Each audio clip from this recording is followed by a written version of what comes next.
জুমার দিনে আমরা সকাল সকাল গোসল করবো ইনশাআল্লাহ। আগে আগে মসজিদে যাব, পায়ে হেঁটে মসজিদে যাব এবং ইমামের কাছাকাছি বসার চেষ্টা করব। ইমাম সাহেবের খুতবা মনোযোগ সহকারে শ্রবণ করার চেষ্টা করব এবং খুতবা চলাকালীন কথাবার্তা বলবো না, কাউকে ডিস্টার্ব করব না। ইমামের সাথে নামাজ শেষ করব। নবী সাল্লাল্লাহু আলাইহি ওয়াসাল্লাম বলেছেন, প্রত্যেক পদক্ষেপের বিনিময়ে 1 বছরের নফল রোজা, 1 বছরের নফল নামাজের নেকি হবে ইনশাআল্লাহ। পারবো ইনশাআল্লাহ। 3 নাম্বার, জুমার দিনে 2টা ওয়াক্ত আছে। কয়টা? 2টা ওয়াক্ত। উলামায়ে কেরামের ইজতিহাদ, হাদিসে আছে একটা সময়, হাদিসে আছে একটা সময়। উলামায়ে কেরামের সালাফের ইজতিহাদ যে এটা দুটো হতে পারে, মানে এই সময়ও হতে পারে, এই সময়ও হতে পারে। যে সময়ে আপনি যে দোয়াই করবেন কবুল হবে ইনশাআল্লাহ। যে দোয়াই করবেন কবুল হবে ইনশাআল্লাহ। ভাইরা, 2টা ওয়াক্ত হচ্ছে, এক, যখন ইমাম সাহেব খুতবা শুরু করেন এই সময় থেকে নিয়ে নামাজ শেষ হওয়া পর্যন্ত এইটুক সময়ে দোয়া কবুল হবে ইনশাআল্লাহ। আমরা দোয়া কবুল হওয়ার ওয়াক্তগুলো জানি না, তাই দোয়া কবুলের জন্য এখানে ওখানে ধন্না দেয়। অথচ জুমার দিনে আল্লাহ পাক আপনার দোয়া কবুল করার জন্য একদম হাজির। জুমার দিন যখন খুতবা শুরু হবে আপনি দোয়া করা শুরু করবেন মনে মনে। আর খুতবার দ্বিতীয় অংশে ইমাম সাহেব দোয়া করেন, খুতবার দ্বিতীয় অংশে ইমাম সাহেব দোয়া করেন, আমরা বুঝি না বলেই দোয়ায় আমিন পর্যন্ত বলি না। কি বলি না? এই হচ্ছে আমাদের জেনারেশনের অবস্থা। আমরা জানিও না যে কোনটা দোয়া। বাংলাদেশের 90% মানুষ জেনারেল ব্যাকগ্রাউন্ডের, তাদের মধ্যে বেশিরভাগ মানুষই জানে না যে কোনটা দোয়া হচ্ছে। আরেকটা কথা হচ্ছে, এগুলো যে দোয়া, এটা যদি মসজিদ কমিটিও জানতো, আমার ধারণা ইমাম সাহেবের চাকরি থাকতো না। না বুঝে ঠিক বলছেন। ইমাম সাহেব দোয়া করে, আল্লাহুম্মা আইজ্জিল ইসলাম ওয়াল মুসলিমিন, বলেন আমিন। ইমাম সাহেব দোয়া করেন, আল্লাহুম্মা আইজ্জিল ইসলাম ওয়াল মুসলিমিন, আল্লাহ ইসলাম এবং মুসলমানদেরকে ইজ্জত সম্মান দান করো। বুঝলেন কি দোয়া করেন? আল্লাহ আপনি মুসলমানদেরকে আর ইসলামকে ইজ্জত এবং সম্মান দান করেন। তখন আমরা বলি আমিন। ওয়া আযিল্লাশ শিরকা ওয়াল মুশরিকিন, আল্লাহ শিরক এবং মুশরিকদেরকে আপনি জিল্লতি দেন, ধ্বংস করেন। বলেন ওয়া আযিল্লাশ শিরকা ওয়াল মুশরিকিন, শিরক এবং মুশরিকদেরকে অপদস্থ করো। আমরা বলি আমিন। ওয়া দাম্মির আ'দা'আদ-দ্বীন, আল্লাহ তোমার দ্বীনের শত্রুদেরকে তুমি শায়েস্তা করো। আমরা বলি কি? আমিন। ওয়া দাম্মির আ'দা'আদ-দ্বীন ওয়ানসুর ইবাদাকাল মুমিনিন, আল্লাহ তোমার মুমিন বান্দাদেরকে তুমি সাহায্য করো। ইমাম সাহেব বলেন, আল্লাহুম্মা উনসুর মান নাসারা দীন মুহাম্মদ সাল্লাল্লাহু আলাইহি ওয়াসাল্লাম, ও আল্লাহ মুহাম্মদ সাল্লাল্লাহু আলাইহি ওয়াসাল্লামের দ্বীনকে যারা সাহায্য করে তুমি তাদেরকে সাহায্য করো। আমরা বলি কি? আমিন।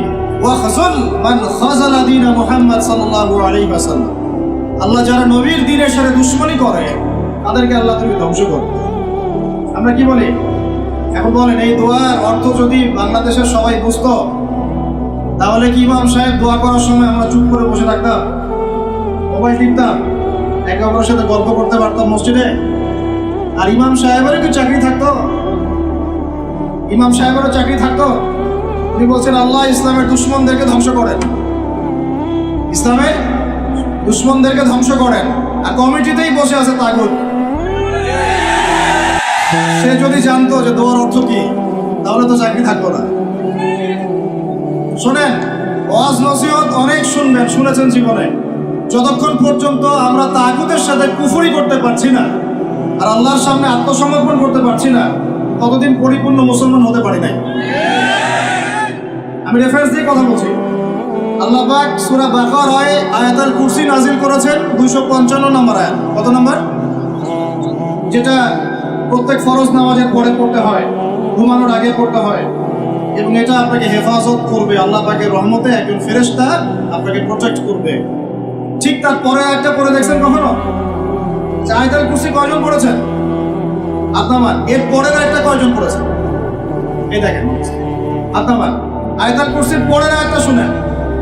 আল্লাহ পাক বলছেন, بعد أعوذ بالله من الشيطان الرجيم لا إكراه في الدين দিনের মধ্যে কোনো জবরদস্তি নাই কি নাই ভাই দিনের মধ্যে কোনো জবরদস্তি নাই قد تبين الرشد من الغي মানে সত্য মিথ্যা আলো অন্ধকার হক বাতিল স্পষ্ট হয়ে গেছে যেটা হেদায়েত আর যেটা গোমরাহি এটা স্পষ্ট হয়ে গেছে স্পষ্ট হয় নাই তারপরে আল্লাহ বলেন মান ইয়াকফুর বিত-তাগুতি ওয়া ইউমিন বিল্লাহ ফাকাদ ইসতামসাকা বিল উরওয়াতিল উসকা এই আয়াতটা তো আমরা অনেকে জানি না আল্লাহ পাক বলেছেন মান ইয়াকফুর বিত-তাগুত যে বা যারা তাগুতকে অস্বীকার করলো বা তাগুতের সাথে কুফরি করলো ওয়া ইউমিন বিল্লাহ এবং আল্লাহর প্রতি ঈমান নিয়ে আসলো ফাকাদ ইসতামসাকা বিল উরওয়াতিল উসকা সে ব্যক্তি একটা শক্ত রশি আঁকড়ে ধরলো লাম ফিসামা লাহা যেটা কখনো ছিঁড়ে যাবে না ইনশাআল্লাহ তাহলে আল্লাহ পাক এই আয়াতে বলছেন আপনাকে তাগুতের সাথে কুফরি করতে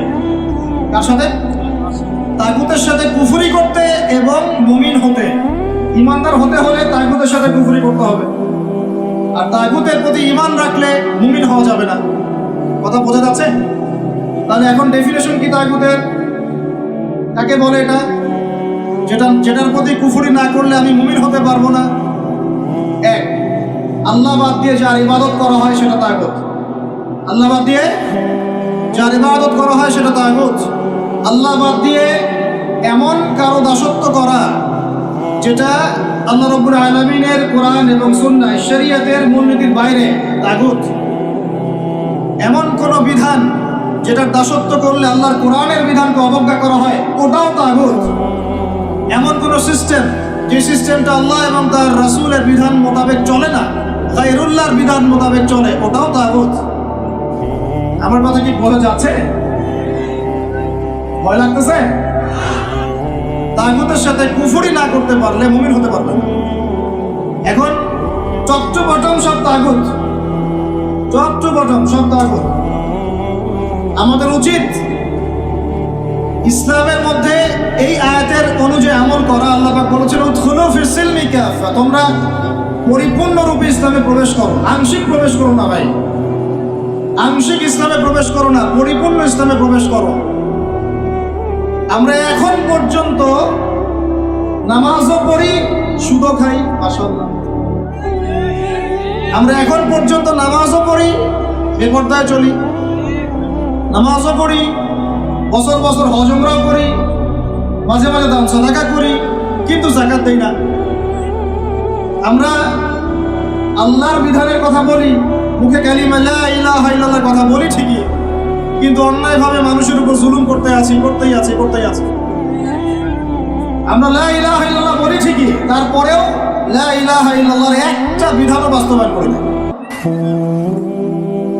বাস এখন কতটুকু মুমিন আছি আর কতটুকু মুসলমান আছেন আর এই প্রোটেস্ট্যান্ট ভার্সন ইসলাম পালন করলে কি ফায়দা হবে এটা আপনি বুঝতে চেষ্টা করুন বলছিলাম যে অন্তত পক্ষে জুমার খুতবা চলাকালীন এবং জুমার খুতবায় যে দোয়াগুলো হয় তখন আমিনটুকু বলেন আমাদের আরবির এমনই বেহাল দশা ইমাম সাহেব কি তেলাওয়াত করছে ওইটুকু আমাদের জ্ঞান নাই ইমাম সাহেব তেলাওয়াত করছে ইয়া আইয়ুহাল্লাযীনা আমানু ইত্তাকুল্লাহ হে মুমিনগণ তোমরা আল্লাহকে ভয় করো ওয়া যারু মা বাকিয়া মিনার রিবা তোমরা সুদের অবশিষ্ট অংশ মানে সুদ ছেড়ে দাও ইন কুনতুম মুমিনিন যদি প্রকৃতপক্ষে মুমিন হয়ে থাকো তাহলে ছেড়ে দাও কি ছেড়ে দাও ভাই সুদ কে বলছেন আল্লাহ তারপরে আল্লাহ পাক বলেন ওয়া ইল্লাম তাফআলু যদি তোমরা সুদ না ছাড়ো ফাআযানু বিহারবি মিনাল্লাহি ওয়া রাসূলিহি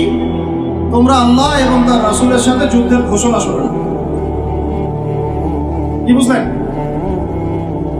কি বুঝলেন যে ব্যক্তি সুদ খায় সে কার সাথে যুদ্ধ করতেছে আর রাসূলের সাথে যে ব্যক্তি সুদ খায় সে আল্লাহর সাথে যুদ্ধ করে রাসূলের সাথে যুদ্ধ করে মুসল্লি যারা দাঁড়িয়ে আছে ইমাম সাহেব তেলাওয়াত করছে এই আয়াতটা মুসল্লি হাই উঠাচ্ছে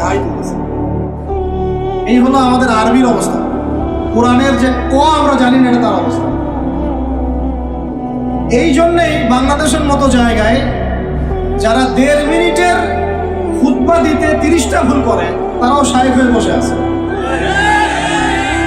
মিনিটের খুতবা, খালি ইন্নাল হামদুলিল্লাহি নাহমাদুহু ওয়া নাস্তাঈনুহু ওয়া নাস্তাগফিরুহু ওয়া নু'মিনু বিহি ওয়া নাতাওয়াক্কালু আলাইহি বলতে থাকতে হবে। 1.5 মিনিট লাগে। এর মধ্যে 30টা ভুল হচ্ছে। ভুলগুলো এমন যে একটার সাথে একটার অর্থ এত পার্থক্য হচ্ছে আসমান আর জমিন। বুঝেন, সূরার ফজিলত শুনেছেন, সূরা ভাষায় পড়বেন না। আগে আপনারা কোরআন তেলাওয়াত সহি করেন। কোরআন তেলাওয়াত সহি না করে কোরআন পড়তে আসেন না। কোরআন তেলাওয়াত পড়তে আসেন না মানে বুঝাচ্ছি তাফসিরে যায়েন না, তাফসির ব্যাখ্যা বিশ্লেষণ এখানে যায়েন না। আগে আপনাকে কোরআন তেলাওয়াত সহি করতে হবে। আগে কোরআন তেলাওয়াত সহি করতে হবে। আলহামদু অর্থ দ্বারাই আল্লাহ পাকের জন্য সমস্ত প্রশংসা। শুধু হায়ের মাখরাজ ভুল হলেই আলহামদু বললেই অর্থ উল্টা যায়। সমস্ত নিন্দা আল্লাহর জন্য। নাউজুবিল্লাহ, বলে নাউজুবিল্লাহ। কুল হুয়াল্লাহু আহাদ শুনেছেন, কুলের কাফ ভুল হলে আপনার অর্থ চেঞ্জ হয়ে যাবে। পড়ছেন আলিফ লাম মিম যালিকাল কিতাব লা রাইবা ফি।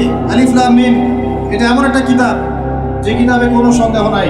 লা মানে বলেন, লা মানে নাই, রাইব মানে সন্দেহ, ফিহি মানে এর মধ্যে, ফিহি মানে এর মধ্যে মানে কোরআনের মধ্যে। তো এখন লা মানে নাই, যেটাতে মদ আছে, আর যেটা লা, যেমন ইন্নাল ইনসানা লাফি খুসর, ইন্না নিশ্চয়ই, আল ইনসান মানুষ, মানব জাতি। লা মানে এখানে অবশ্যই, এই লা এর উপর মদ নাই। ফি মানে মধ্যে, খুসর মানে ক্ষতি। নিশ্চয়ই মানুষ অবশ্যই ক্ষতির মধ্যে আছে। এক লা এর অর্থ না, আরেক লা এর অর্থ অবশ্যই হ্যাঁ। বুঝতে পারতেছি ভাই? এক লা এর অর্থ বলেন না, আরেক লা এর অর্থ অবশ্যই হ্যাঁ। এখন আপনি যদি পড়েন যালিকাল কিতাব লা রাইবা ফিহি, কি অর্থ দাঁড়ায়? আপনি অর্থ করেন দেখি কি অর্থ দাঁড়ায়। এটা এমন একটা বই, নাউজুবিল্লাহ, যে বইয়ের মধ্যে অবশ্যই আস্তাগফিরুল্লাহ। কি হলো এটা? কুফর, ঈমান থেকে কুফর। কুল ইয়া আইয়ুহাল কাফিরুন, বলো হে কাফের সম্প্রদায়, লা আ'বুদু মা তা'বুদুন, আমি তার ইবাদত করি না যার ইবাদত তোমরা করো। লা আ'বুদু, এখানে মত আছে, লা আ'বুদু, আমি ইবাদত করি না, মা তা'বুদুন, যার ইবাদত তোমরা করো। এটা ঈমান কি না? ঠিক আছে তেলাওয়াত। এখন যদি লাম চেঞ্জ করে দেন, যদি বলেন যে লা আ'বুদু মা তা'বুদুন, কি অর্থ হবে? মানুষ তো বোঝেই না যে তাসাআলুনা বিহি ওয়াল আরহাম বলছেন, তাসআলুনা বিহি ওয়াল আরহামের অর্থ কি করতে হবে? বিসমিল্লাহির রহমানির রহিম বলছে কি? বিসমিল্লাহির রহমানির রহিম। আমার কথাগুলো মন দিয়ে শুনেন। ইসলাম কায়েম করতে পারবেন না যতদিন আপনি কোরআনওয়ালা হচ্ছেন না। কথা বুঝতে পারেন নাই? ইসলাম কায়েম করতে পারবেন না যতদিন কোরআনওয়ালা হচ্ছেন না। আর কোরআনওয়ালা, হাদিসওয়ালা, সুন্নতওয়ালা ততদিন হতে পারবেন না যতদিন বিশুদ্ধ করে তেলাওয়াত করা শিখছেন। আমাকে একজন সাহাবী দেখাবেন, একজন সাহাবী যিনি কোরআন তেলাওয়াত করতে পারতেন না। আছে? আছে? এমন একজন তাবেঈ দেখান যিনি কোরআন তেলাওয়াত করতে পারতেন না। এমন একজন তাবেঈ দেখান যিনি কোরআন তেলাওয়াত করতে পারতেন না। আমি আপনাকে বাংলাদেশের কয়েক কোটি মানুষ দেখাতে পারবো ইনশাআল্লাহ, যদি আমাকে অথরিটি দেওয়া হয়, যারা কোরআনের আলিফও জানে না, বাও জানে না। এখন আপনি এই জেনারেশনটাকে দিয়ে কি দিন কায়েম করতে চাচ্ছেন বাংলাদেশে? পারবেন? মনে হচ্ছে পারবেন যদি এদেরকে প্রশিক্ষিত করতে পারেন। প্রশিক্ষণটা হবে কিসের প্রশিক্ষণ? আগে ইলমের, তাজকিয়ার, ঈমানের, তারপরে দাওয়াতের, তারপর জিহাদের। কথা বোঝা যায়? আগে ইলমের, আমলের, তাজকিয়ার, দাওয়াতের, জামাআর, ইমারার, তারপরে জিহাদের, এরপরে কামাতে দেব। আমি আস্তে আস্তে পয়েন্টে আসবো। আমার কথাগুলো মনে হয় আপনারা বুঝতে পারছেন না। বুঝতে পারছেন কি? আমি বুঝাতে চাচ্ছিলাম তেলাওয়াতে এইভাবে ভুল হয়। আর মানুষ এখন এইসব এই প্রাইমারি লেভেলের যোগ্যতা অর্জন না করেই মানুষ দিনের পথে নিজেকে দায়ী হিসেবে পরিচয় দেওয়া শুরু করছে। না, খুবই দুঃখজনক। এটা খুবই দুঃখজনক, অবমাননাকর এবং উম্মার জন্য ভয়ঙ্কর ক্ষতিকর। আর আমরা সাধারণ মানুষ অনেক সময় না বুঝে এ ধরনের মানুষকে অনেক উঁচু মর্যাদা দেওয়ার চেষ্টা করছি। না বুঝে এটা ঠিক হচ্ছে না, কারণ উপকার করতে গিয়ে ক্ষতি হয়ে যেতে পারে বেশি। জুমার দিনে দোয়াগুলো শিখেন, আরবিটুকু শিখেন, কোরআনের তাজবিদ সহকারে তেলাওয়াতটুকু শিখেন। কারা কারা তাজবিদ সহ তেলাওয়াত করতে পারেন হাত তুলে দেখি ভাই। এখন হাত নামান। আমাকে এখন বলেন আপনারা কারা কারা যদি আগামীকাল সকালে কোরআনের জন্য জীবন দেওয়ার প্রশ্ন ওঠে কারা কারা দিবেন?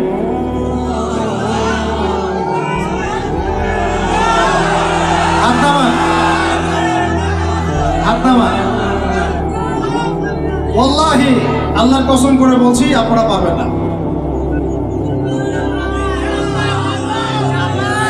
আচ্ছা আচ্ছা, ইনশাআল্লাহ আল্লাহ কবুল করেন। তাহলে আমাকে আগে কোরআন তেলাওয়াতটা সহি করে দেখান। জীবন দেওয়া অনেক পরের কথা, জীবন দেওয়া অনেক বড় কথা কি না? এটা কি এত সহজ? এত সহজ না ভাই, এত সহজ না। 3 দিনের রিমান্ডে একদম আপাতমস্তক সব চেঞ্জ হয়ে যাবে। কয়দিন? 3 ঘন্টা রিমান্ডে, মাত্র 3 ঘন্টা।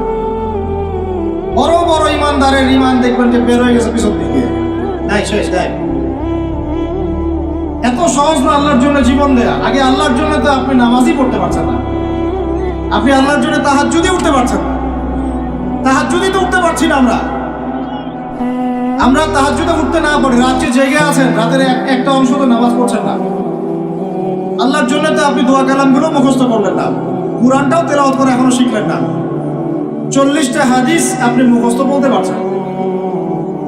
এখন পর্যন্ত আল্লাহর জন্য আপনি হালাল খাওয়া শুরু করতে পারলেন না। আমি কাউকে উদ্দেশ্য করে কথা বলছি না, আমভাবে বলছি। যদি বলি এখানে যদি কেউ চোর থাকেন তার উপর একটা চোর, তাহলে কি আপনি দাঁড়ায় বলবেন যে আমি সেই চোর?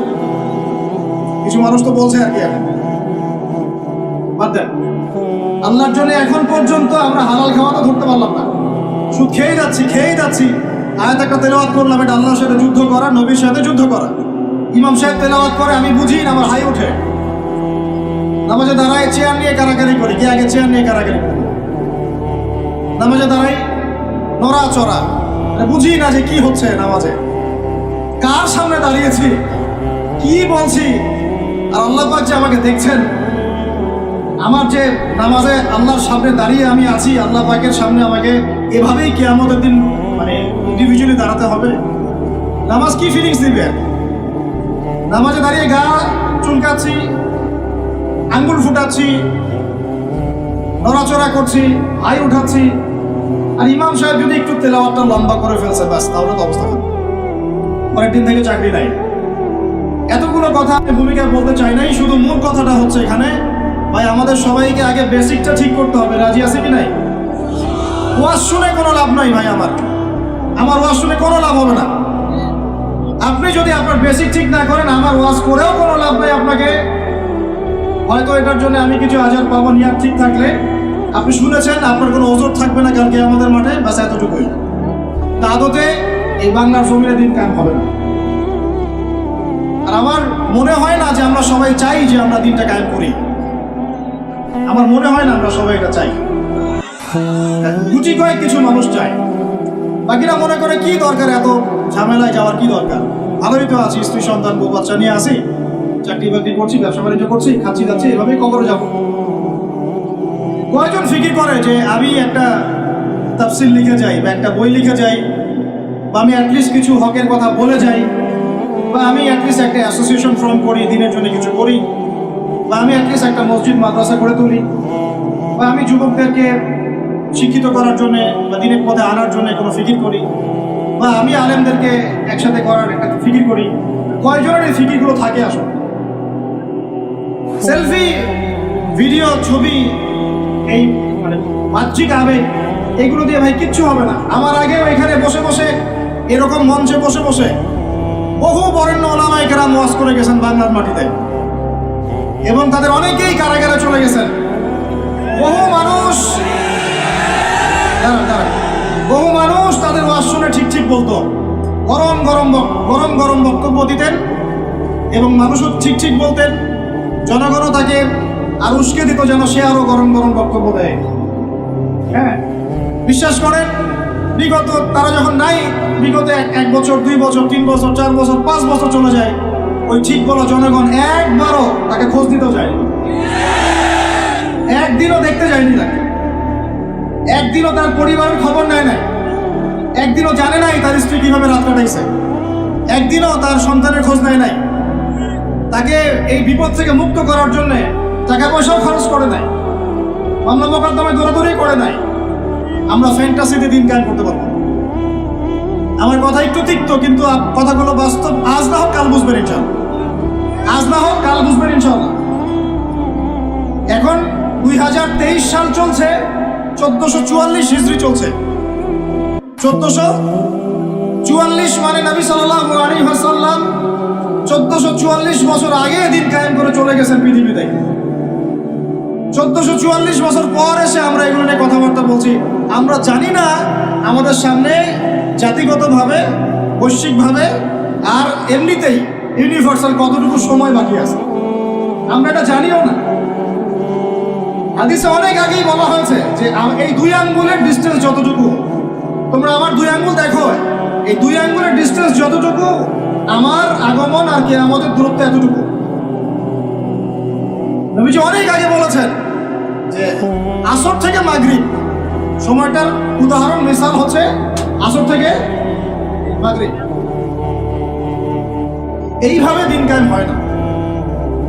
আমরা যদি দিন সত্যিকার অর্থে কায়েম করতে চাই, আগে বেসিক ঠিক করতে হবে। আজকে রাতে দোয়া কবুল হবে ইনশাআল্লাহ। এখন যেহেতু আমরা একটা জামার মধ্যে আছি, আল্লাহর ফেরেশতারা এটা ঘিরে রেখেছেন ইনশাআল্লাহ। আল্লাহ পাক অবশ্যই আমাদের কথা শুনছেন, দোয়া শুনছেন। সবাই আগে দোয়া করি, নিয়াত করি যে এই নামাজের কথাটা আপনার কানে চলে গেল, আজকের পর থেকে কোনোদিনও যেন নামাজ না ছুটে যায়। জোরে বলেন মুজাহিদদের মতো। আল্লাহ আমাদের দোয়া আপনি কবুল করুন।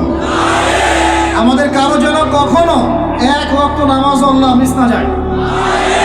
নামাজে আমরা যা পড়বো তা যেন বুঝতে চেষ্টা করি। আল্লাহ পাক আমাদের সবাইকে কোরআন বিশুদ্ধ করে তেলাওয়াত করার তৌফিক দান করেন এবং কোরআনের ভাষা আরবি শেখার তৌফিক দান করেন। আরবি না শিখে আমরা দাওয়াতি কাজে আসবো না।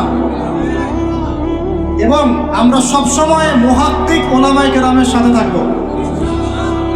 তাদের সাথে থেকে আমরা দিন শিখব, তাদের সহবতে থাকব, তাদের কাছে পরামর্শ করব, তাদের কাছে সিলেবাস করে নিয়ে পড়াশোনা করব, করে নিজের যোগ্যতাকে বাড়াবো ইনশাআল্লাহ। আল্লাহ পাক আমাদের দোয়া যেন কবুল করেন। আমরা সবাই হালাল খাবো আগে ইনশাআল্লাহ, কোনোভাবেই হারাম রিজিকে যাব না ইনশাআল্লাহ। আল্লাহর সাথে যুদ্ধ করব না, নবীর সাথে যুদ্ধ করব না, সুদভিত্তিক অর্থনীতির সাথে আমাদের যেন কোনো সম্পর্ক না থাকে। যদিও এটা এই বিশ্বে একদম অলমোস্ট ইম্পসিবল। আমি বলছি অলমোস্ট ইম্পসিবল। এই বিশ্বে সুদভিত্তিক অর্থনীতির অক্টোপাসের এই চক্রজাল থেকে বের হওয়া অলমোস্ট ইম্পসিবল, কিন্তু একেবারে অসম্ভব নয়। আল্লাহ পাক যদি তৌফিক দেন আর আমাদের নিয়ে যদি ঠিক থাকে, ইনশাআল্লাহ চেষ্টা করলে আল্লাহ পাক রাস্তা দেখাবেন ইনশাআল্লাহ। স্বেচ্ছায় সুদ খাবো না, কারণ নবীজি বলছেন 4 শ্রেণীর মানুষকে আমি লানত করলাম, অভিশাপ। 4 শ্রেণীর মানুষকে আমি অভিশাপ করলাম। 1 শ্রেণী যে সুদ খায়, 1 শ্রেণী যে দেয়, 1 শ্রেণী সাক্ষী থাকে, আর 1 শ্রেণী লিখে রাখে। আপনি যে জবটার জন্য এত ট্রাই করছেন, আলটিমেটলি জবটা এই 4টার কোনো একটাতে পড়বে। বুঝতে পারেন না? আলটিমেটলি আপনি যে জবের জন্য ট্রাই করছেন এখন, দিনটা একাকার করে দেখেন কোনো না কোনোভাবে এই 4টার মধ্যে পড়ে যায় কিনা। পড়ে গেলে আপনার আমার উপরেও নাউজুবিল্লাহ আল্লাহ নবীর লানত অভিশাপ চলে আসবে। ঠিক আছে, আল্লাহ হেফাজত করুন। আর ভয়ঙ্কর হাদিস তো অনেকদিন বলেছি, অনেকদিন শুনেছেন, আমারও শুনেন, কারণ আল্লাহ পাক সূরা আর রহমানে একই আয়াত 32 বার রিপিট করেছেন। কতবার? ফাবিআই আলাই রাব্বিকুমা তুকাযিবান। একটা আয়াত এতবার বলার কি দরকার ছিল? আল্লাহ পাক কি কোরআনের শব্দের অপচয় করেন? কোরআনে কি একটা শব্দের অপচয় আছে? যুলকারনাইন বাদশা বা অনেকে নবী বলেন আলাইহিস সালাম একটা কওমের কাছে গিয়েছিলেন, দেখলেন তারা সূর্যের আলো থেকে রক্ষা করার জন্য কোনো সভ্যতা ওদের কাছে নাই। ওই পুরো সভ্যতার বর্ণনা আল্লাহ পাক একটা শব্দের মতো দিয়েছেন, কাযালিকা। কাযালিক তারা এমনই ছিল, কাযালিক তারা এমনই ছিল, তা শেষ। ওইটারই তাফসীর করেছেন কত বড় উলামায়ে কেরাম। তাহলে সেই কোরআনে আল্লাহ পাক একই আয়াত এতবার রিপিট করলেন কেন? আল্লাহ পাক আমাদেরকে তার নিয়ামতগুলো চোখে আঙ্গুল দিয়ে দেখাই দিচ্ছেন, আর কোন কোন নিয়ামত তোমরা অস্বীকার করতে চাও। ওই জন্য আবারও বলছি, সুদের কথা আগেও বলেছি, আবারও বলছি, হাদিসটা আবারও শোনেন। যে ব্যক্তি সুদ খায় সে যেন তার মায়ের সাথে জেনা করে। যে ব্যক্তি সুদ খায় সে যেন তার মাকে বিয়ে করলো। আল্লাহর কসম, আল্লাহর কসম করে বলছি। আর এই কথাগুলো বলার পিছনে আমার আল্লাহ সন্তুষ্টি ছাড়া কোনো স্বার্থ নাই। আল্লাহর কসম যে আমরা বাংলার জমিনে এই বিশ্বের চন্দ্রে দ্বারা নিয়ন্ত্রিত এই অর্থ ব্যবস্থার মধ্যে ঢুকে পড়ে আমরা প্রত্যেকটা মুসলিম কান্ট্রি, শুধু বাংলাদেশে না, প্রতিটা মুসলিম কান্ট্রিতেই এখন সুদভিত্তিক অর্থনীতি চলছে। এবং আল্লাহর কসম করে বলছে আমরা মুসলমান হয়েও এখনো নিজেদের মায়ের সাথে জেনা করছি। 7টা বিয়ে জায়েজ না জায়েজ এটা নিয়ে আপনারা প্রশ্ন করেন, কারণ হচ্ছে ভাইরাল ইস্যুর মজা লাগে, উত্তর আপনিও জানেন। কিন্তু সুদ দিয়ে যে মায়ের সাথে জেনা করতেছেন এই প্রশ্ন করেন না কেন? হ্যাঁ, বিয়ের সাথে নিয়ে প্রশ্ন করেন, দিন কায়েম নিয়ে প্রশ্ন করেন না কেন? শীতের দিনে বিয়ে করতে মজা লাগে না লাগে এইসব আলোচনা হয়, আল্লাহর জমিনের দাওয়াত জিহাদ দিয়ে কথা বলেন না কেন? যুব সমাজকে কিভাবে আল্লাহর দিকে নিয়ে আসা যায়, একটা সূত্রে গেঁথে ফেলা যায়, বরেণ্য ওলামায়ে কেরামদেরকে কিভাবে একটা জামায়ার মধ্যে আনা যায়, একটা আমিরুল মুমিনিন নিয়ে আসা যায়, এইসব চিন্তা করেন না কেন? সারাদিন কি এইসব মাসলা মাসাইল শিখতে থাকবেন? সারা জীবন এগুলোই করতে থাকবেন? সময় নাই হাতে আমাদের। এই জায়গাগুলো কে পূরণ করবে? এই জায়গাগুলো তো খালি হয়ে যাচ্ছে দিন দিন, কে পূরণ করবে? অনলাইনে বসে বসে পোস্ট লেখা সহজ, সমালোচনা করা সহজ, একটা কমেন্ট করা সহজ, লাইক শেয়ার দেওয়া সহজ। এই চেয়ারগুলো আপনি এসে পূরণ করেন, আসেন। এই চেয়ারগুলো উম্মার নেতৃত্ব প্রদানকারী জায়গাগুলো আপনারা পূরণ করেন, আসেন। পড়াশোনা করেন, সাহসী হন, সবরের পরিচয় দেন, মুজাহাদা করেন, প্রশিক্ষিত হন, হয়ে আসেন, কথা বলেন, জামায়া গড়ে তোলেন, উম্মাকে নেতৃত্ব দেন, আসেন। এই জায়গাগুলো কাদের জন্য ছেড়ে দিচ্ছেন আপনারা? এই উম্মার দায়িত্ব আবু তো আদনানের নয়, এই উম্মতের দায়িত্ব আব্দুল মালিক সাহেবের, এই উম্মতের দায়িত্ব এই মুস্তাকুর নবী হুজুর, ওসামা ভাই, আহমদুল্লাহ হুজুর, এই ইন্ডিভিজুয়াল মানুষদের নয়। একজন ব্যক্তির উপরে, কয়েকজন ব্যক্তির উপরে আপনি দায়িত্ব চাপাই দিতে পারবেন না। উম্মার প্রত্যেকটা ব্যক্তির দায়িত্ব আছে এই উম্মাকে বিজয়ী করার জন্য। আর আপনি চিন্তা করেন, আয়নার সামনে দাঁড়ান, আয়নার সামনে দাঁড়াই চিন্তা করেন না যে সারাটা জীবনে 30-32 বছর বয়স হয়ে গেল, 40-50 হয়ে গেল, এই উম্মাহ আপনার কাছ থেকে কি পেয়েছে এখন পর্যন্ত? এই উম্মাহ আপনার কাছে কি পেয়েছে? কয়টা বই পেয়েছে? কয়টা লেকচার পেয়েছে? কয়টা অ্যাসোসিয়েশন পেয়েছে? কয়টা ইকোনমিক প্রজেক্ট পেয়েছে? কয়টা জামায়া, কয়টা ইমারা, কয়টা দাওয়া, কয়টা মসজিদ, কয়টা মাদ্রাসা, কি পেয়েছে উম্মাহ আপনার কাছে? আমি আপনার কলবে আঘাত করতেই আসছি। আমার কথায় আপনি আঘাত পাবেন আমি জানি। এই আঘাতটা আপনাকে আল্লাহর পথে নিয়ে আসবে ইনশাআল্লাহ। এই আঘাতটা ইনশাআল্লাহ আমাদের এই তরুণ ভাইদেরকে আল্লাহর পথে নিয়ে আসবে ইনশাআল্লাহ। সাহসী মানুষদের মতো বলেন ইনশাআল্লাহ। এই আওয়াজগুলা ইনশাআল্লাহ আমাদেরকে আল্লাহর পথে নিয়ে আসবে ইনশাআল্লাহ। প্রত্যেক ঘরে ঘরে একজন করে হাফেজ তৈরি করেন, প্রত্যেক ঘরে ঘরে একজন দিনদার মেয়েকে বিয়ে করেন, প্রত্যেক ঘরে ঘরে যে বাচ্চাগুলো হবে এই বাচ্চাগুলোকে ইসলামী শিক্ষায় শিক্ষিত করেন, প্রত্যেক ঘরে ঘরে অন্তত একটা করে আলেম তৈরি করেন। একটা আইয়ুবী দেন আমাদেরকে, একটা খালিদ বিন ওয়ালিদ দেন, একজন আপনি আমাকে ওমর ইবনে খাত্তাব দেন, একজন মুসআব বিন উমাইর দেন, একজন খুবাইব দেন, একজন মুসআব বিন নুমাইর দেন। কাদের নাম বলবো? একজন তারিক বিন জিয়াদ দেন, একজন বিন কাসিম দেন। একটা সন্তান দেন আমাদের, একটা সন্তান মানুষ করেন, একটা। 10টা-20টা বাচ্চা নিচ্ছি, একটাও মানুষ হয় না। আলেম পরিবারের সন্তান মুদিখানার দোকানে ব্যবসা করে কেন খাবেন আপনি? আপনার এই উম্মতের উপর দায়িত্ব আছে। আমাদের দায়িত্ব খালি মধু বিক্রি করা, টুপি বিক্রি করা, আতর বিক্রি করা? ইসলামের দিকে আসার সাথে সাথেই কেন আপনার এদিকে চলে যান? উম্মাকে কে নেতৃত্ব দিবে? আমরা দিব? আমাদের কোনো ক্ষমতা আছে? আমাদের কোনো জ্ঞান আছে? আমাদের কোনো সেই যোগ্যতা আছে? আমাদের দিকে আঙ্গুল তুলতে পারবেন আপনি? কারণ আল্লাহর কসম আল্লাহর জমিনে সবচেয়ে গুনাহগার বান্দা আমরাই। যে আমরা সত্যিকারের নেতৃত্ব প্রদান করার যোগ্যতা অর্জন করতে পারতাম, এতদিনে আমাদের হাতে দিন বিজয় হয়ে যেত। নাই সেটা আমার মধ্যে, নাই সেটা হয়তো আমাদের মধ্যে পাচ্ছি না আমরা। আপনাকে দায়িত্ব নিতে হবে। একজন ভাই গার্মেন্টস ব্যবসায়ী, তিনি এত বড় একটা আয়োজন করতে পারেন, তার দায়িত্ব পালন করতে পারেন।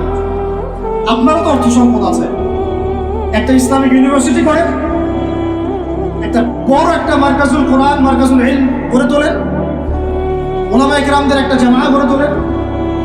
কিছু পারেন না, অথেন্টিক বইগুলোকে প্রচার করার ব্যবস্থা করেন, কিছু কিছু অথেন্টিক মিডিয়া প্রডিউস করেন। তোমরা জেনারেল লাইনে পড়াশোনা করে কয়জন বিজ্ঞানী হচ্ছ? একটা সফটওয়্যার আবিষ্কার করতে পারছি না আমরা ইসলামিক। হাতে গোনা যায় অ্যাপস, 3-4টা অ্যাপস ইসলামিক। প্রযুক্তি আমাদের নিজস্ব হাতে তৈরি করা না, আমাদের স্বতন্ত্র মিডিয়া নাই। এই মিডিয়াগুলো দিয়ে কিছু হয় না, এগুলো বরং কোনো কোনো ক্ষেত্রে ফেতনাও ছড়ায় বেশি। হিংসা নিয়ে যদি মানুষ পরকালে যায়, নেক আমলগুলো আগুনের মতো খেয়ে ফেলবে, নবী সাল্লাল্লাহু আলাইহি ওয়াসাল্লাম বলেছেন। আমরা এটাকে ফরজ করে নিয়েছি নিজেদের মধ্যে। ভাই, আপনারও তো যোগ্যতা আছে, আপনারও তো কিছু করার আছে।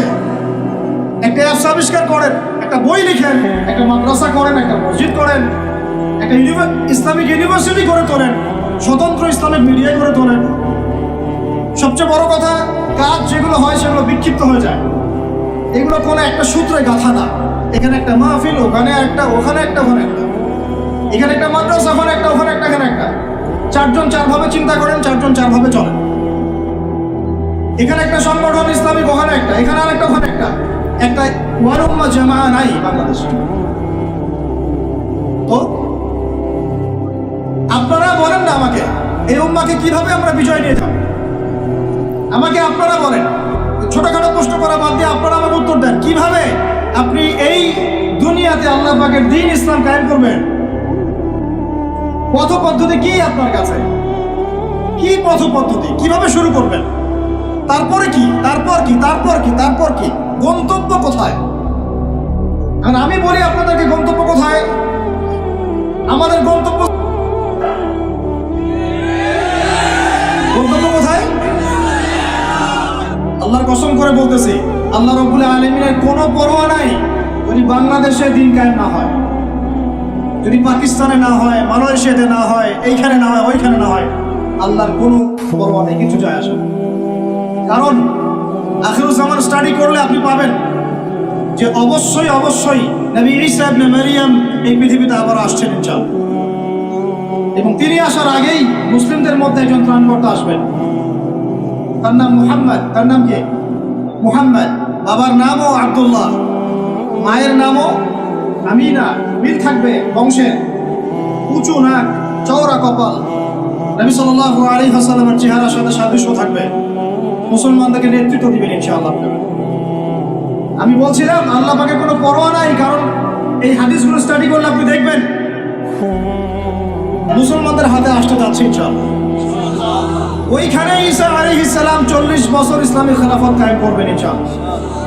খেলাফত নাই, ইসলামের প্রতিষ্ঠার কথা আপনি ভুলে যান। খেলাফত ছাড়া ইসলামী প্রতিষ্ঠার কথা ভুলে যান।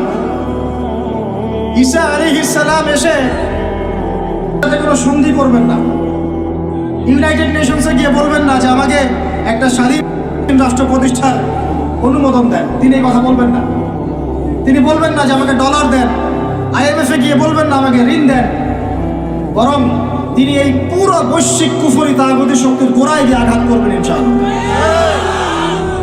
যতদিন পর্যন্ত এই পুরো বিশ্বে যে অ্যালায়েন্স এর পতন না হচ্ছে, ততদিন পর্যন্ত মুসলমানরা স্বাধীন হতে পারে নাই। আমরা এখন পর্যন্ত স্বাধীন হতে পারি নাই, এটাই সত্য কথা। কখন স্বাধীন হবেন আপনি? কখন এই উম্মাহ স্বাধীন হবে? যখন আপনার আমার কথায় পশ্চিমারা উঠবে বসবে, তখন যখন আপনার আমার কথায় উঠবে আর বসবে, তখন যখন আপনার আমার কথায় এই পুরো কুফরি তাগুতি শক্তির উঠবে বসবে, তখন বুঝবেন উম্মাহ স্বাধীন হয়েছে। স্বাধীনতা শুনছেন? বেলাল ইবনে রাবাহ স্বাধীন, যখন তাকে পিটানো হচ্ছে, সেগুলো দিয়ে বেঁধে শেষরায় টানা হচ্ছে, বেলাল ইবনে রাবাহ সেদিন স্বাধীন ছিলেন, কারণ তিনি আল্লাহ ছাড়া কারো দাসত্ব করেন। আবু জাহেলের নির্মম নির্যাতন, উমাইয়া বিন খালাফের নির্মম নির্যাতন বেলাল ইবনে রাবাহকে পরাধীন করতে পারে না। বেলাল স্বাধীন আঘাতের মধ্যে। সুমাইয়া স্বাধীন। সুমাইয়ার নাম শুনেছেন? আমাদের বোনরা তার নামই জানে। ওরা জানে কি প্রোডাক্ট আসলো বাজারে, কোন পার্লারে গেলে কি পাওয়া যায়, কোথায় গেলে কি হয়, কোন মার্কেটে গেলে কি পাবো। মার্কেট ভর্তি মহিলা দিয়ে, ভর্তি মহিলা দিয়ে, গার্মেন্টসও তো ভর্তি মহিলা দিয়ে। পর্দা কতটুকু মেনটেন হয় সেটাও ভাবতে হবে। জব করতে দোষ নাই, জব করতে দোষ আছে, পর্দা কতটুকু ভাবতে হবে না? আমরা যে বস্তুবাদী এটা আমাদের রাস্তাগুলোই প্রমাণ করছে। আমরা আমাদের বাড়ি ঘরগুলো চকচকা করছি আর সরকারের রাস্তাগুলো ভেঙে ফেলতেছে। এখন ওই রাস্তাগুলো তৈরি করে দেওয়ার দায়িত্ব আমাদের, দায়িত্ব আমাদের না? অবশ্যই আমাদের, কেন আমরা তো খেয়ানত করলাম, সরকারি মাল দড়িয়াবে ডাল, এরকম চিন্তা করলাম। ওদিকে যেতে যাচ্ছি না। বোনরা শোনেন, ভাইরাও শোনেন, সুমাইয়া স্বাধীন। কখন স্বাধীন? যখন আবু জেহেল তাকে বলছে যে তুই এই জন্যই ইসলাম কবুল করেছিস যে মুহাম্মাদের সৌন্দর্য দেখে তুই তার প্রেমে পড়েছিস। নাউযুবিল্লাহ সাল্লাল্লাহু আলাইহি ওয়াসাল্লাম কি বলেছে বলেন? তুই মুহাম্মাদের সৌন্দর্য দেখেই মনে হয় তার প্রেমে পড়েছিস। নাউযুবিল্লাহ, আস্তাগফিরুল্লাহ। সুমাইয়া রাদিয়াল্লাহু আনহা তখন বাধা, হাত পা বাধা, হাত পা বের করার কোনো অপশন নাই, বাধা আছে। এক জটলা থুতু মুখে একত্রিত করে আবু জেহেলের মুখের উপর থু করে থুতু দিয়ে দিয়েছে। সুমাইয়াও থুতু দিয়েছিল আবু জেহেলের মুখে। এবার আবু জেহেল কি করেছে শুনেন। আবু জেহেল তার কাছে একটা বর্ষা ছিল, বর্ষা চেনা যায়, বর্ষা সামনের অংশ চোখা, এটা দিয়ে সুমাইয়া রাদিয়াল্লাহু আনহার লজ্জাস্থানে আঘাত করে তাকে শহীদ করে দিয়েছে। ব্যথা অনুভব করলেন না? আমি জানি করেন নাই, কারণ সুমাইয়া আপনার কেউ না, সুমাইয়া আপনার কেউ না, সুমাইয়া আমার বোন না, সুমাইয়া আমার স্ত্রী না, সুমাইয়া আমার মা না, সুমাইয়া আমার খালা ফুফু চাচি মেয়ে কেউ না। এই কারণে আমাদের আঘাত লাগে না। যদি আমাদের এই দেহটা যে অবশ, আমাদের উম্মার যে দেহটা যে অবশ, এটা তো বোঝা যায় চলমান বিশ্ব রাজনীতি দেখলেই। বিশ্বের যে কোনো জায়গায় মুসলিমরা আঘাত পাচ্ছে, মার খাচ্ছে, নির্যাতিত হচ্ছে, দোয়াও তো মুখ দিয়ে বেরো হয় না, হয় না? তাদের স্মরণে একদিন কেউ রোজা রেখে একটু দোয়াও করে না, নামাজে একটু দোয়াও করে না, দুইটা কথাও বলে না, কোনো মানববন্ধন নাই, কোনো প্রতিবাদও নাই, কিছুই নাই। মানে পুরো দেহটাই প্যারালাইজড, শেষ, অবশ, অবশ অনুভূতি। আর প্রত্যেকটা বর্ডার এক একটা অনিকেট প্রান্তর, যেখানে অনুভূতিগুলোর ব্যবচ্ছেদ করা হয়েছে, ফিলিংসগুলোকে ব্যবচ্ছেদ করে ফেলে দেওয়া হয়েছে, ফিলিংস নাই। সুমাইয়ার কথা শুনে আমাদের লাগলো না, কারণ সুমাইয়া আমার মেয়ে না, আমার মেয়ে আয়েশা তো আর না, আমার মেয়ে মারিয়াম তো আর না, আমার ছেলে ওমর উসমান তো আর না। সুমাইয়া তখন স্বাধীন, যখন তাকে বর্ষায় শহীদ করা হলো, সে স্বাধীন, জান্নাতে চলে গেল। জুলাইবিস একজন সাহাবী ছিলেন, ছোটখাটো মানুষ, ইসলাম কবুল করে আসছেন। খায়বার যুদ্ধের দিন নবী সাল্লাল্লাহু আলাইহি ওয়াসাল্লাম তার হাতে তাকে তলোয়ার দিয়েছেন এবং তাকে যুদ্ধে অগ্রগামী যে সৈনিকরা থাকে প্রথম কাতারের দিকে, সেখানে থাকার মানে চান্স দিয়েছেন। তাকে মানুষ বিয়ে করতে চাইতো না, কারণ তার চেহারা সুরত খুব একটা ভালো লাগে না, বংশ নিচু, মানুষের একটা থাকে না প্রেস্টিজ ইস্যু। তার মনে কষ্ট। নবী সাল্লাল্লাহু আলাইহি ওয়াসাল্লাম একদিন প্রস্তাব পাঠালেন তাকে চিঠি দিয়ে, যে তুমি এই চিঠিটা নিয়ে অমুক গোত্রে যাও, গিয়ে বলো যে আমিই বলেছি তোমাকে যেন মেয়ে দেয়। তখন তারপরেও মেয়ে দিতে চাচ্ছে না, কিন্তু সেই মেয়ে শুনেছে যে আল্লাহর নবী সুপারিশ করেছে, আমার যৌবনের উপর ধিক্কার যদি আমি এই সুপারিশ না রাখি। তিনি বললেন জুলাইবিস যেমনই হোক চেহারা, আমি তাকে বিয়ে করতে রাজি আছি। তিনি বিয়ে করলেন, সংসার হলো, শুরু হলো। এই সাহাবী খায়বার যুদ্ধে শহীদ হলেন। নবী সাল্লাল্লাহু আলাইহি ওয়াসাল্লাম তার চারপাশে দেখলেন, তার চারপাশে 12 জন ইহুদির লাশ পড়ে আছে। কয়জন? একাই 12 জনকে হত্যা করেছে এই সাহাবী। আল্লাহর নবী তাকে নিজের হাতে কোলে নিয়েছেন, কোলে মানে তার দেহটা এরকম ছিল আর কি, খুব লম্বা চওড়া না, নিজের হাতে কোলে নেওয়ার মতো নিয়ে নিজ হাতে তিনি তাকে দাফন করলেন আর বললেন যে আমার এই সাহাবীর জন্যে হুরে নেঈনরা তাদের দরজা খুলে দিয়েছেন। তিনি তখন স্বাধীন। ওমর ইবনে খাত্তাব তখন স্বাধীন। কখন স্বাধীন? ওমর রাদিয়াল্লাহু আনহু যে কোরআন খুলে সূরা তাহা পড়ছেন, তাহা পড়তে পড়তে তার ভিতরে ফিলিংস চলে আসলো যে না, এটা আল্লাহর পক্ষ থেকে আসছে। তিনি বলছেন, খুযুনি ইলা রাসূলিল্লাহি ওয়া আসহাবি, আমাকে আল্লাহ রাসূলের কাছে নিয়ে চলো, তার সাহাবীদের কাছে নিয়ে চলো। তাকে নিয়ে যাওয়া হলো। ভিতরে হামজা ছিলেন রাদিয়াল্লাহু আনহু, তাকে টেনে নিয়ে আসলেন ভিতরে। বলছেন, তরোয়াল নিয়ে আসছো কি জন্য? হ্যাঁ, আলা তানতাহি হাত্তা ইয়াজআল আল্লাহু বিকা কারিয়া, ততক্ষণ পর্যন্ত কি তুমি ক্ষান্ত হবে না যতক্ষণ আল্লাহর গজব না আসছে তোমার উপরে? ওমর ইবনে খাত্তাব বলছেন, ইয়া রাসূলুল্লাহ, হে আল্লাহর রাসূল, জিতুকা উমিনু বিল্লাহি ওয়া রাসূলি, আমি আপনার কাছে এসেছি আল্লাহ এবং আপনার প্রতি ঈমানদার হয়ে এসেছি। ওয়া বিমা জিতা বিহি মিন ইনদিল্লাহ, এবং আপনি আল্লাহর পক্ষ থেকে যা নিয়ে এসেছেন এই কোরআনের প্রতি ঈমানদার হয়েই আমি আপনার কাছে এসেছি। আশহাদু আল লা ইলাহা ইল্লাল্লাহ ওয়া আশহাদু আন্না মুহাম্মাদান আবদুহু ওয়া রাসূলুহু, কালিমা পড়লেন, মুসলিম হলেন, স্বাধীন হলেন। আগে পরাধীন ছিল। বুঝতে পারছেন না কথা? এরপরে তিনি সবার দরজায় গিয়ে নক করলেন। আবু জাহেলের বাসায় নক করে বলছেন, হাল আলিমতা আন্নী কদ আসলামত, তুমি কি জানলা যে আমি ইসলাম কবুল করেছি? আবু জাহেল, তুমি কি জানলা, শুনলা যে আমি ইসলাম কবুল করেছি? আরেকজনের বাসায় যান, উমাইয়া বিন খালাফ, হাল আলিমতা আন্নী কদ আসলাম, তুমি কি জানলা আমি ইসলাম কবুল করেছি? ওয়াত্তাবা'তু মুহাম্মদ সাল্লাল্লাহু আলাইহি ওয়াসাল্লাম, আমি আল্লাহর রাসূলের ইত্তেবা করেছি। এরপর কুরাইশদের এই কাবার সামনে গিয়ে বলছেন, ইয়া মা'শারাল কুরাইশ, হে কুরাইশ তোমরা শুনো, ই'লামু আন্নী কদ আসলামত, তোমরা জেনে রাখো যে আমি ইসলাম কবুল করেছি। ওয়া শাহিদতু আল্লা ইলাহা ইল্লাল্লাহ ওয়া আন্না মুহাম্মাদান আবদুহু ওয়া রাসূলুহু। এবার কুরাইশরা গিয়ে তার উপর আক্রমণ শুরু করলো। 40 জন 50 জন গিয়ে তাকে জাপটে ধরতেছে। তিনি একাই লড়তেছেন সবার সাথে। একজন এসে পরামর্শ দিচ্ছেন, ওই যে আপনারা যারা হিকমতের দোহাই দিয়ে কাপুরুষতাকে আড়াল করতে চান তারা শুনেন ওয়াজটা ভালো করে। যারা হিকমতের দোহাই পেরে কাপুরুষতাকে আড়াল করতে চান তারা শুনেন। উনি এসে বলেছেন যে আফালা কুনতা কাতান্ত, তুমি কি ইসলাম কবুলের এই বিষয়টাকে গোপন রাখতে পারতা না? কি দরকার ছিল এভাবে প্রকাশ্যে বলার? কি দরকার ছিল এভাবে কাফেরদের সাথে একটা দ্বন্দ্বে জড়ানোর?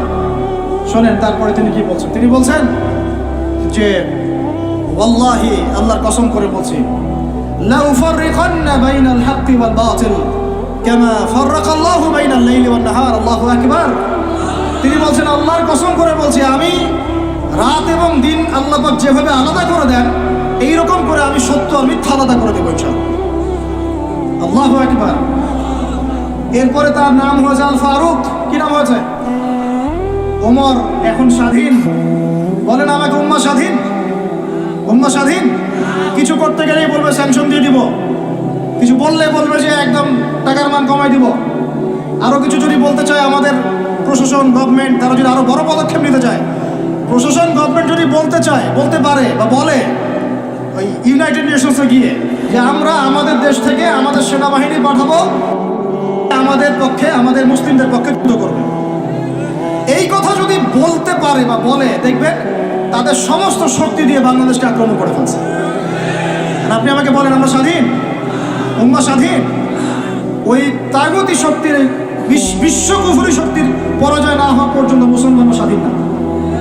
আর ঈসা ইবনে মারিয়াম এই গাল গল্প করতে আসবেন না। তিনি মানুষকে খালি সুরসুরি মার্কা ওয়াজ করতে আসবেন না। তিনি আসবেন ওই গোড়ায় আঘাত করতে ইনশাআল্লাহ।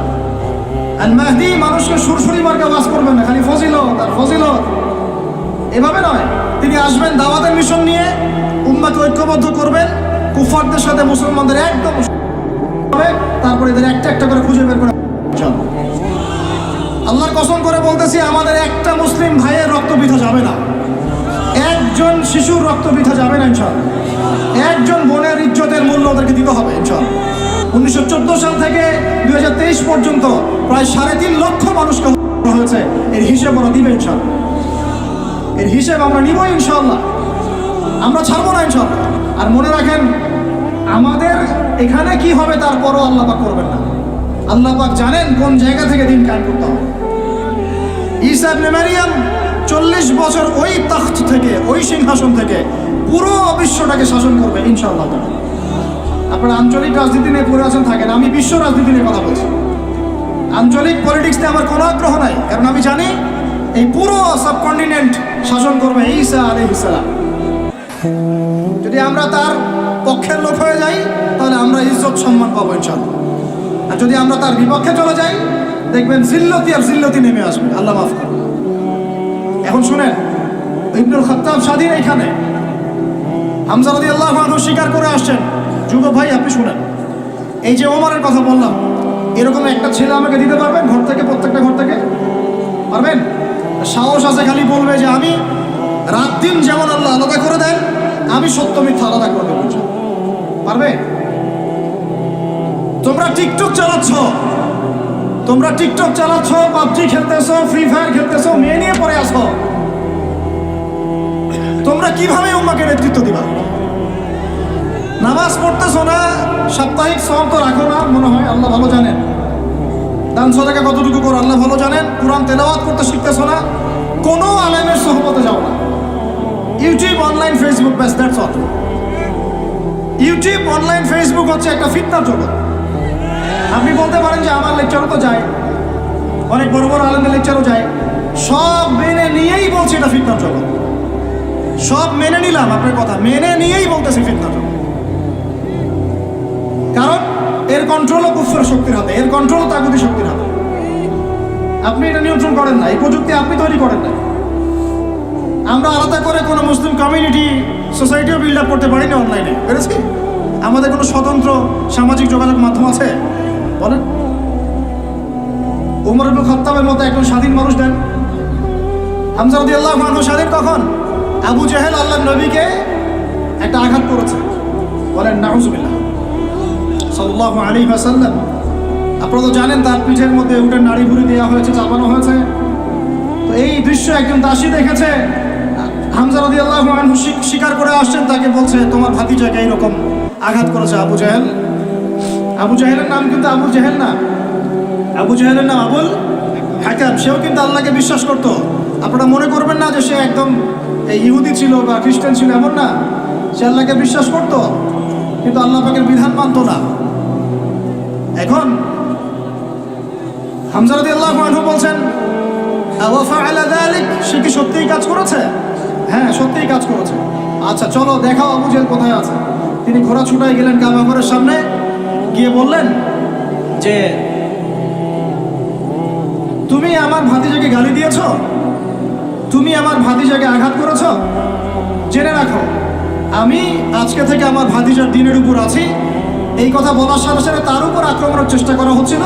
তিনি নিজে একটা ঘুষি দিয়ে আবু জেহেলের একটা দাঁত ফেলে দিলেন। দাঁত যে পড়ে গেছে কিনা সিরাতের কিতাবে এটা স্পষ্ট নাই, কিন্তু আঘাত একটা ঘুষি দিয়েছেন এটা স্পষ্ট। ঘুষি দিয়ে বলছেন রুদ্দাহা ইনিস্তাতা'তা, রুদ্দাহা ইনিস্তাতা'তা, যদি সাধ্য থাকে এই ঘুষিটা আমাকে ফেরত দিয়ে দেখা, সাধ্য থাকলে আমাকে আরেকটা আঘাত করে দেখা।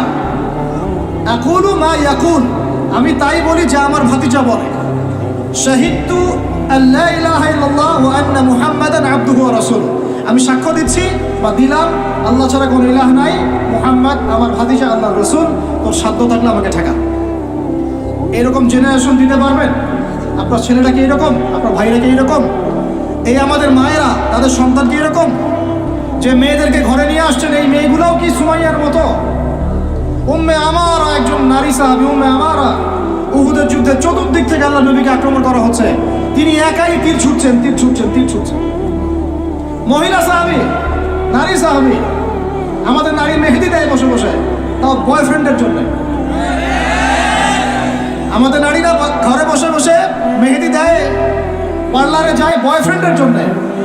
আর উম্মে আমারা রাদিয়াল্লাহু আনহা, তাদের মতো সাহাবীরা জীবন দেন রাসূলের জন্য।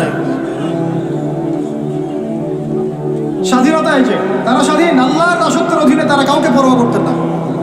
তখন উম্মাহ ছিল স্বাধীন।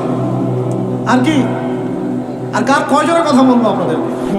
মুসআব বিন উমাইর, বিখ্যাত সাহাবী, তরুণ সাহাবী, দায়ী মানুষ, এত দামি পারফিউম ইউজ করতেন, এটা এখনকার লাখ টাকা কোটি টাকার দাম হবে। বিত্তশালী পরিবারের, এই যে বিত্তশালী পরিবারের সন্তানরা শুনেন, আপনারা তো বাইক দামড়ায় বেড়ান, গাড়ি ড্রাইভ করে বেড়েন, মাঝখানে অ্যাক্সিডেন্ট করে দেন, কেসও খান না, তাই বাপের টাকা আছে পার পেয়ে যান, ইয়াবা খান, তারপরে গিয়ে মেয়ে নিয়ে ফুর্তি করেন, জেনা নিত্য নৈমিত্তিক ব্যাপার। একটা মেয়েকে পিছনে ওঠান 7 দিন ঘোরেন, আবার চেঞ্জ করেন 7 দিন পর আরেকটা নেন। মুসআব বিন উমাইরও ধনীর সন্তান ছিলেন, ধনীর দুলাল। যখন ইসলাম এসেছে, কোরআন এসেছে, শুনেছেন তিনি ইসলাম কবুল করেছেন। মা সম্পত্তি থেকে বঞ্চিত করেছে, তাকে চাটাইয়ের মধ্যে জড়িয়ে নিচে আগুন দেওয়া হতো, ধোঁয়া দেওয়া হতো, আযাব দেওয়া হতো পারিবারিকভাবে। তিনি যখন নবীর কাছে আসলেন, নবী তাকে বললেন তুমি মদিনায় যাও। কোথায়? মদিনায় গিয়ে দাওয়াতি কাজ করো। মদিনায় দাওয়াতি কাজ করতে লাগলেন। তার একক দাওয়াতে মদিনার 75টা পরিবার ইসলাম কবুল করেছে। এই যে মদিনায় যে ইসলামের আপনি জয় জয়কার দেখছেন, এটা মুসআব বিন উমাইর রাদিয়াল্লাহু আনহু দাওয়াতের একটা ফসল, আল্লাহ রাসূলের দোয়া। কয়টা পরিবার? এই 75 পরিবার এসে বায়াত করলেন নবীর কাছে। তারপরে নবী হিজরত করলেন মদিনায়। এমনি এমনি হয়নি, এটা প্রেক্ষাপট। ওই মুসআব বিন উমাইর রাদিয়াল্লাহু আনহু উহুদের যুদ্ধে শহীদ হচ্ছেন, তার গায়ে তখন 50টার বেশি তরবারের আঘাত আছে। কয়টা বেশি? তার মাকবার ওখানেই আছে, দেখে আসেন। তিনি স্বাধীন। সকালবেলা যুদ্ধ হচ্ছে। ওই সময় পৃথিবীতে যারা ওই সময় যুদ্ধ করছেন মুসলিমদের পক্ষে, আল্লাহর জমিনের মধ্যে সবচেয়ে শ্রেষ্ঠ মানুষ তারা, সবচেয়ে শ্রেষ্ঠ জীবন, শ্রেষ্ঠ মৌত। ওখানে তারা উঠবেন, তখন তাদের গা থেকে মেশকাম্বরের ঘাম ছুটতে থাকবে। মারেফত থাকলে আপনিও পাবেন, অন্তরের মধ্যে কলুষতা থাকলে আপনি পাবেন না, তো স্বাভাবিক। এখন মুসআব বিন উমাইর কি পরাধীন না স্বাধীন? বলেন, তিনি কি পরাধীন না স্বাধীন? স্বাধীন মুসআব বিন উমাইর। আরেকজনের কথা শুনেন, বলতে থাকলে আপনাদের সারা রাত ফজর হয়ে যাবে। জাফর ইবনে আবি তালেব নাম শুনেছেন? জাফর ইবনে আবি তালেব শোনেন, এটা শোনেন। অনেকে অনেক দলিল দেয়, এই দলিলগুলো শুনেন, এগুলো শোনেন। 3টা গোত্র ছিল মদিনায়। কয়টা ভাই? একটা বনু কুরাইজা, বনু কাইনুকা, বনু নাজির। বনু কুরাইজা, বনু কাইনুকা, বনু নাজির, এই 3টা গোত্রের সাথে আমাদের চুক্তি ছিল। আমরা একটা সনদের মধ্যে ছিলাম। গাদ্দার এরা সনদ ভঙ্গ করলো, ঠিক যেমন করে তারা এখন করছে এইভাবে। সনদ ভঙ্গ করলে বনু কাইনুকার বাজারে আমাদের এক মহিলা সাহাবী, তিনি বোন গিয়েছেন হাজতে, সোনার দোকানে। ইহুদি তাকে বলছে নিকাব খোলো, সে নিকাব খুলবে না। ইহুদি দুষ্ট, ষড়যন্ত্র করে তার কাপড়ের একটা অংশ রশি দিয়ে গিট বেঁধে দিয়েছে। আমাদের দিন ইমাম উঠতে গিয়েছেন, সদর একটু খুলে গেছে, নাউজুবিল্লাহ। চিৎকার করে উঠেছেন। পাশে ছিলেন এক আমাদের আনসারী সাহাবী, আওয়াজ শুনেছেন। সেই আওয়াজ শুনে এক মুহূর্ত দেরি করেন নাই, মদিনায় ফিরে এসে নবীর কাছে পারমিশনও চান নাই। বুঝেন, দলিল বুঝেন। তিনি এক মুহূর্ত দেরিও করেন নাই, মদিনায় ফিরে গিয়ে নবীর কাছে পারমিশনও নেন নাই। তার কাছে একটা খোলা তরোয়াল ছিল, বের করেছেন, একটা কোপ দিয়ে সাহসীদের মতো বলেন আল্লাহু আকবার। আমি দলিল দিচ্ছি আপনাকে, এই সাহাবী নবীকে গিয়ে জিজ্ঞাসা করেছেন, পরামর্শ নিয়েছেন।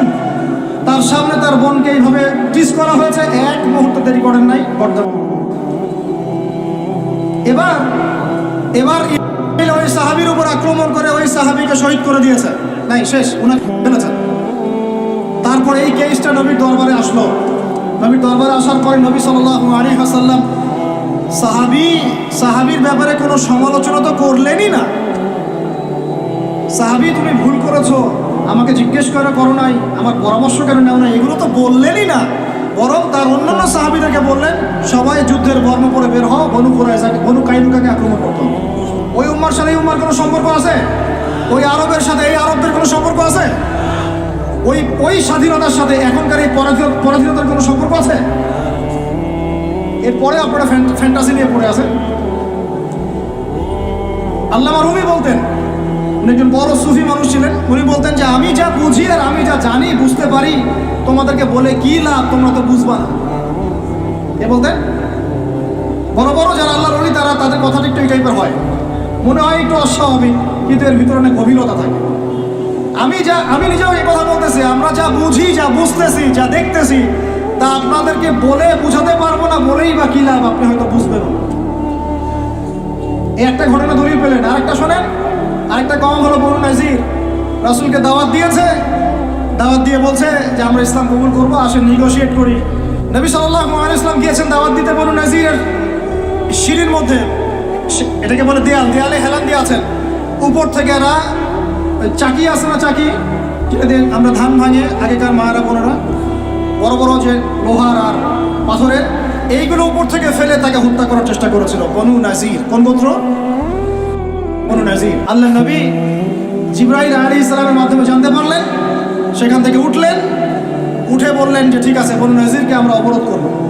1.5-2 মাস অবরোধ করে রাখা হলো, সূরা হাসরে পড়ে দেখেন। এরপরে এরা নিজেদের ঘরবাড়িগুলো কাঁধে করে নিয়ে মদিনা থেকে বিতাড়িত হলো। বনু নাজির দলিল নাম্বার 2। 3 বনু কুরাইজা, বাকি আছে শুধু একটা, এখন বনু কুরাইজা। বনু কুরাইজাকে বলা হচ্ছে আমাদের সাথে থাকবে, অন্যদের সাথে যাইতে পারবে না। Okay fine. খন্দকের যুদ্ধে 10,000 সেনাবাহিনী নিয়ে আবু সুফিয়ান আক্রমণ করেছে মদিনা, অবরোধ করে রেখেছে। এই সুযোগে বনু কুরাইজা কুরাইশদের সাথে মিলে আমাদের সাথে গাদ্দারি করবে। আল্লাহ নবী যুদ্ধ শেষ করে বনু কুরাইজায় গিয়ে কেউ আসরের নামাজ পড়বে না, ওদের সাথে গিয়ে মীমাংসা করতে হবে। তারপরে ওখানে গিয়ে ওদেরকে অবরোধ করা হলো। সাদ বিন মুআজ রাদিয়াল্লাহু আনহু হাতে এই বনু কুরাইজার এক একজন বালেক যারা ছিল, এদের সবার